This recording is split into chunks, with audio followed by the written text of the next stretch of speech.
వెంకటేశ్వర ప్రభు audio book శబ్ద పుస్తకం YouTube channel. ఈ వీడియో గనక మీకు నచ్చినట్లయితే లైక్ చేయండి, షేర్ చేయండి, సబ్స్క్రైబ్ చేయండి. మీ విలువైన అభిప్రాయాలను కామెంట్ల రూపంలో తెలియజేయండి. ఎప్పటికప్పుడు తాజా వీడియోల కొరకు గంట గుర్తుని నొక్కండి. తల్లి చచ్చినా జిహ్వ చచ్చునని ఆర్యోక్తి. పాపయ్య కడాది నిశ్చయమైనది. సరిగా అతనికి అన్నం అమరలేదు. వండుకొన కష్టమటుండగా ముమ్మారు 3 మానికల బియ్యము అతనికి కావలెను. ఆ తండులములు వానికి కావలసిన రసవర్గములు, కూరలు, సంభారములు సంపాదించుట స్వగ్రామమున దుస్సాధ్యమయ్యను. అదీనుగాక వివాహము చేసుకుని వంశమును నిలుపుకొనవలయునని గట్టి సంకల్పము అతనికి కలిగెను. అతనికి విద్య చూచి పిల్లనెత్తురా, ధనము చూచి పిల్లనెత్తురా, మళ్ళు మాన్యములు చూచి ఇత్తురా. వరదిట్టము దిట్టముగానున్నది, అనగా దిట్టమైన శరీరం ఉంది. కానీ కలియుగమున వరదార్ఢ్యమును సాంప్రదాయమును చూచువారెవ్వరు? ఎల్ల పేదవాండ్ర విషయంలోనైనట్లే పాపయ్య విషయమున వివాహము ద్రవ్యైక సాధ్యమైనది, అనగా డబ్బుతో ముడిపడింది. ద్రవ్యము స్వగ్రామమున సంపాదించుటకు తగిన ఎనువులు లేవు కాబట్టి దేశాంతరములకు పోయి సంపాదించవలెనని పాపయ్యకు దృఢ సంకల్పము కలిగెను. ఏ దేశమునకు పోవలయునని అతడు మనస్సులో కొంత మీమాంస చేసెను. కాశీకి పోవలయునని కొంతకాలం అతడు తలంచెను. కాశీలోని సత్రములలో యథేచ్ఛగా భోజనము జరుగును, కానీ వివాహ నిమిత్తము కావలసిన ధనమచ్చట దొరకదని అతనికి ఎవరో చెప్పి పునఃపట్టణమునందు, అదే నేటి పూణే, పునఃపట్టణమునందు తెలుగు బ్రాహ్మణుల మీద ఆదరము ఎక్కువ గలదని అక్కడికి బొమ్మని హితోపదేశము చేసిరి. ఆ మాట అతనికి నచ్చెను. తోడనే పునఃకు ప్రయాణమయ్యను. అతని ఇంట లోకమంతా గల పంచభూతములే గాని ఇతరమైన ఆస్తి ఏమీనూ లేదు. పాత్రలు మృణ్మయ పాత్రలు, అవే మట్టి పాత్రలు. తాగుటకు ఒక ఇత్తడి చెంబు మాత్రం ఉన్నది. కట్టుకొనుటకు 3-4 అంగవస్త్రములు గలవు. ఎన్నో తరముల నుండి వంశపారంపర్యముగా వచ్చుచున్న అక్షయ పాత్రం, అదే భిక్షా పాత్ర ఉండవలయును గదా, అది ఏమైనది అని మీకు సందేహము దోపవచ్చును. పాపయ్య బద్ధకము చేత అక్షయ పాత్ర వ్యాపారం, అదే భిక్షాటన మానుకొనెను. వ్యాపారము మానుకున్నను, ఆ పని మానుకున్నను.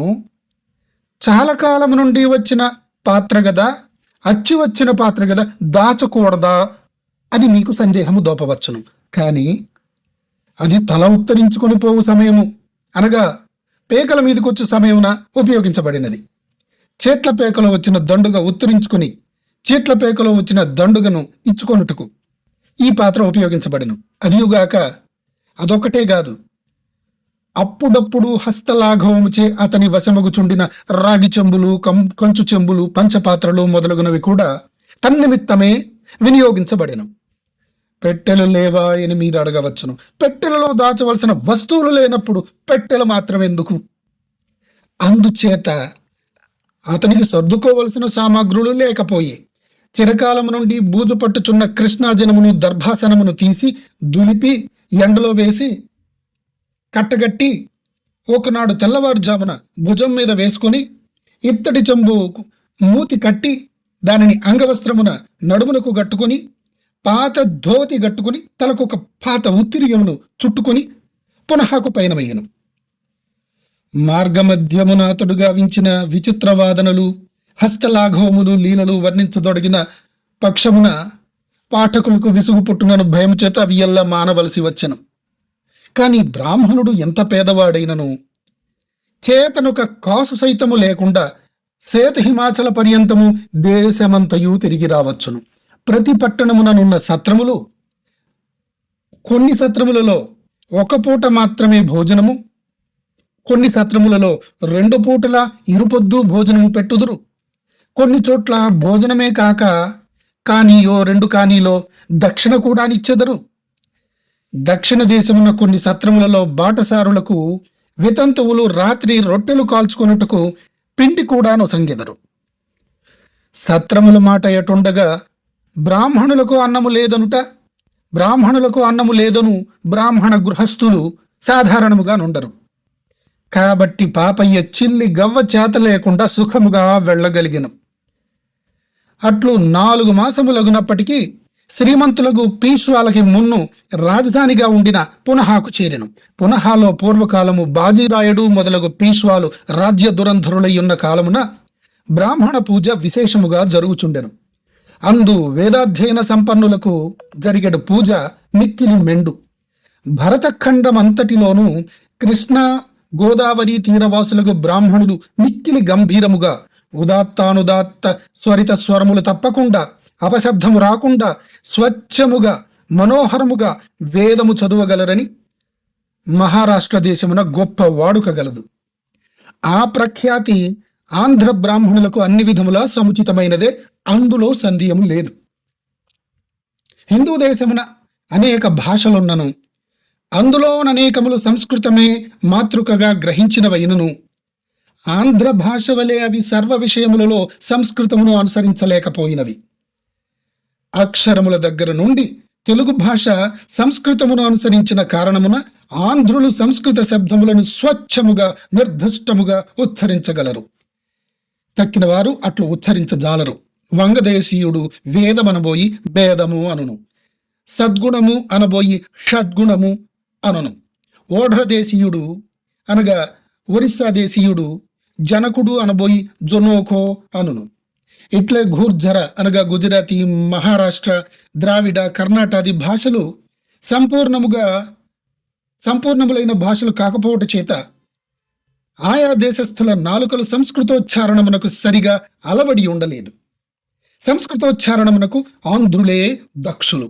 ఆ కారణమున శ్రీమంతులకు పీష్వాలు వారిని బట్టి మహారాష్ట్రులందరూ త్రిలింగ దేశ బ్రాహ్మణుల నోటి నుండి వేదమును వినవలయునని, శ్రౌత స్మార్తాది కర్మలను జరిపించుకొనవలయునని కుతూహలము కలిగి ఉండి అట్టివారు లభించినప్పుడు వారిని రావించి సకల విధముల సమ్మానించి సకల పూజల సత్కరించి పంపుచుందురు.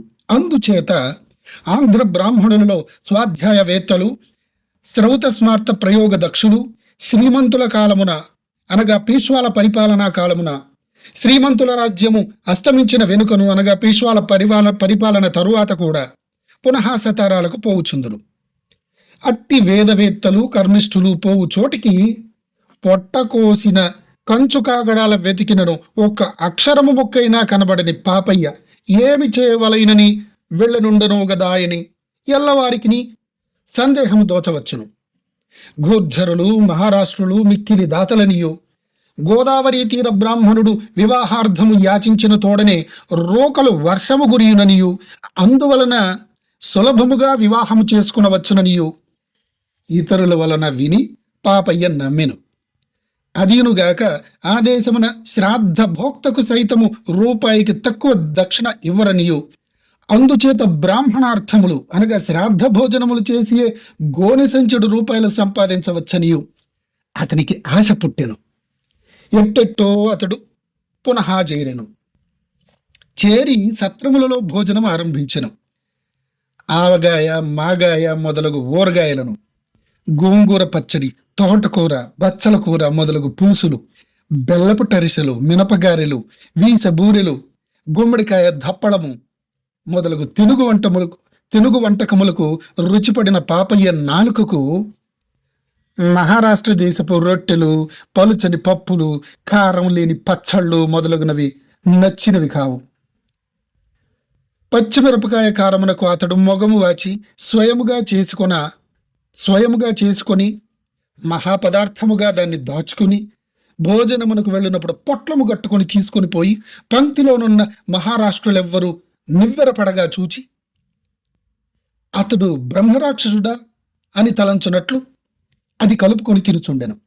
కొన్ని నెలలు అగునప్పటికీ అతడు మహారాష్ట్ర భోజనమునకు అలవాటు పడిన తర్వాత ఇక మహారాష్ట్రులెవ్వరూ అతని చేతికి అందలేదు. పునః వెళ్ళిన తర్వాత 2-3 మాసములకు అతడు వివాహ నిమిత్తము యోచనము ప్రారంభించెను.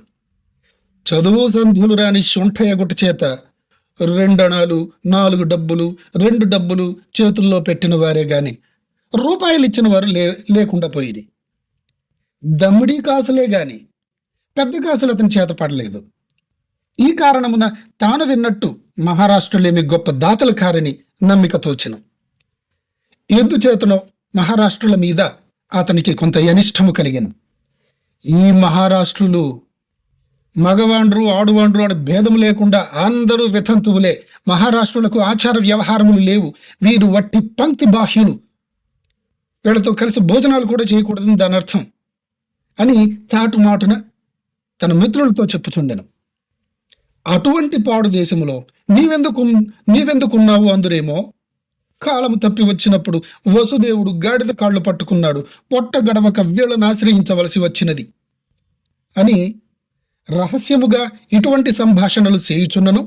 బహిరంగముగా పాపయ్య వారిని విధములుగా ధనము నిమిత్తము స్తోత్రములు చేసినను మనోరథము సిద్ధించలేదు, అనగా కోరిక తీరలేదు. వివాహమునకు సొమ్ము ప్రోగుబడినట్టు కనంబడలేదు. యాచన వల్ల దొరికినది, సంభావన వల్ల నార్జించినది, బ్రాహ్మణార్థముల వల్ల అనగా శ్రాద్ధ భోజనాల వల్ల చేదిక్కినది.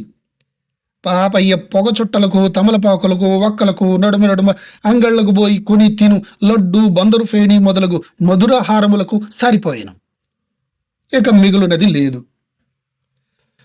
ఇంత దూరము వచ్చి వివాహము చేసుకొనకుండా మరలా స్వదేశమునకు పోవుట అప్రతిష్ఠ అని అతడు భావించి తన వంటి వారికి సొమ్ము చేతి నిండా సమకూర్చునట్టి వృత్తి ఏదైనా అవలంబించవలెనని సంకల్పించుకొనెను. అట్లు చేయుటలో అతడొక కొత్త వృత్తిని ఆరంభించెను. నెల దినములు విచారించి అతడొక నిశ్చయమునకు వచ్చెను. ఆ వృత్తి ఆంధ్రులకు ఆశ్చర్యము కలిగించినట్టిది, మహారాష్ట్రులు మెచ్చినట్టిది, ఆపత్ సమయమున అక్కరకు వచ్చినట్టిది, ఎప్పటికప్పుడు చేతిలో రొక్కము పడునట్టిది, అందరకు తనతో పని కలిగించినది, ఏనుగు పాడి వలె తరగనిది విరగనిది. అట్టి అపూర్వమైన వృత్తి ఏమిటందురా? ఆంధ్ర బ్రాహ్మణులు, ముఖ్యముగా గౌతమి కృష్ణవేణి తీరవాసులు, అందు ముఖ్యముగా ఈ రామచిలకల వలె గోరు వంకల వలె అర్థము తెలుసుకోకుండా ఒకరు చెప్పిన దానిని బండ వల్లె వేసి స్వాధ్యాయము చెప్పుటకు, శ్రౌత స్మార్త కర్మలు నిరాఘాటముగా చేయించుటకు, కావ్య నాటక అలంకార గ్రంథములు, తర్క వ్యాకరణ జ్యోతిష వేదాంతాది శాస్త్రములు నేర్చి పాఠములు చెప్పుటకు, కొన్ని క్రతువులు చేయుటకు మాత్రమే వీరు బహుసమర్థులనియు, ఇతర వ్యాపారములకు వీరు అనర్హులనియు దేశమున గొప్ప అప్రతిష్ఠ గలదు. పాపయ్య అవలంబించిన వృత్తి ఆంధ్రులకు సంభవించిన ఈ గొప్ప అప్రతిష్టను తొలగించినది కూడా అయ్యను. ఆ వృత్తికి అద్దమ పక్షమున నలుగురైనా ఉండవలెను. కాబట్టి పాపయ్య తాను వెళ్ళిన కొలది దినములకే తన వలె గంపంత ఆశ పెట్టుకుని తన వలెనే భగ్న మనోరథులై అనగా కోరికలు తీరక ఇందందు తిరుగులాడుచుండిన మరో మూడను శిష్యులుగా స్వీకరించెను. ఆ నలుగురు కలిసి తాము ప్రత్యేకముగా యజ్ఞములు చేయలేకపోయినను కోటి యజ్ఞ ఫలప్రదమైన ఈ వ్యాపారం ఆరంభించిరి. అనాథ ప్రేత సంస్కారేణ కోటి యజ్ఞ ఫలం లభేత్ అని ఆర్యోక్తి గలదు. అనాథ ప్రేత సంస్కారేణ కోటి యజ్ఞ ఫలం లభేత్ అని ఆర్యోక్తి గలదు. దిక్కులేని శవములు కాల్చుట చేత కోటి యజ్ఞ ఫలము లభించునని ఈ వాక్యమునకు అర్థము. అది పుణ్యజనోచితమైన వృత్తి అని పాపయ్య దానికి ఉపక్రమించెను, అనగా శవములు మోయిట.